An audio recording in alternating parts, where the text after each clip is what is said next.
রাজশাহী বিশ্ববিদ্যালয়ের সার্বিক পরিস্থিতি নিয়ে বেলা 12টায় ডাকা সিন্ডিকেট সভাটির সময় পিছিয়ে বেলা 3টায় করা হয়েছে।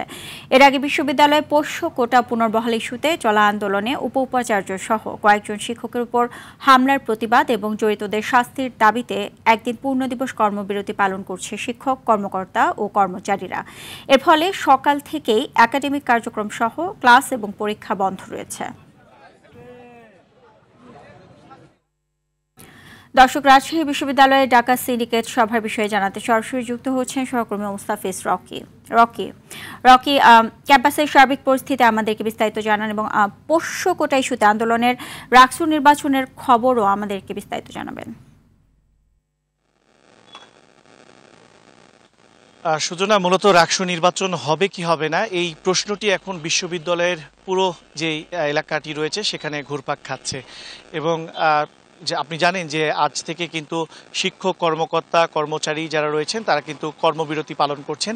এর ফলে এই সংশয়টি মূলত আসলে তৈরি হয়েছে, কারণ তারা আগামী 24 ঘন্টার একটি আলটিমেটাম দিয়েছে।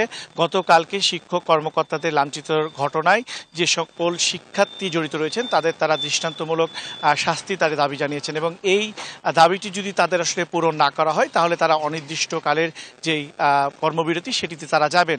আর আপনি জানেন যে আগামী 25 সেপ্টেম্বর রাকসু যেহেতু নির্বাচন, এই নির্বাচনে যদি শিক্ষক, কর্মকর্তা, কর্মচারীরা যদি সহযোগিতা না করে তাহলে কিন্তু এই নির্বাচন হওয়াটা এক ধরনের কিন্তু অসম্ভব হয়ে দাঁড়িয়েছে এবং সার্বিক বিষয় নিয়ে এবং উদ্বুদ্ধ পরিস্থিতি সবকিছু বিবেচনা করে উপাচার্য সালেহ হাসান নকিব তিনি কিন্তু গতকাল রাত্রেই একটি জরুরি সিন্ডিকেট সভার আহ্বান করেছে, যেটি বিকেল 3টের দিকে আসলে অনুষ্ঠিত হওয়ার কথা রয়েছে।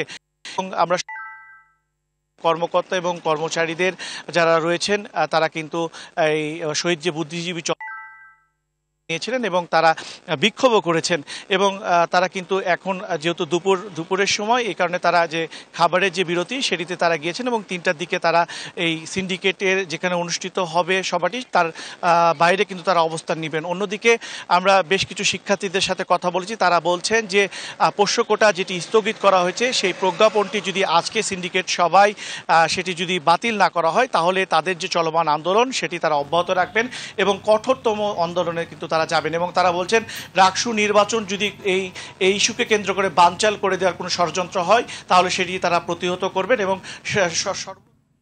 জি, আপনাকে ধন্যবাদ।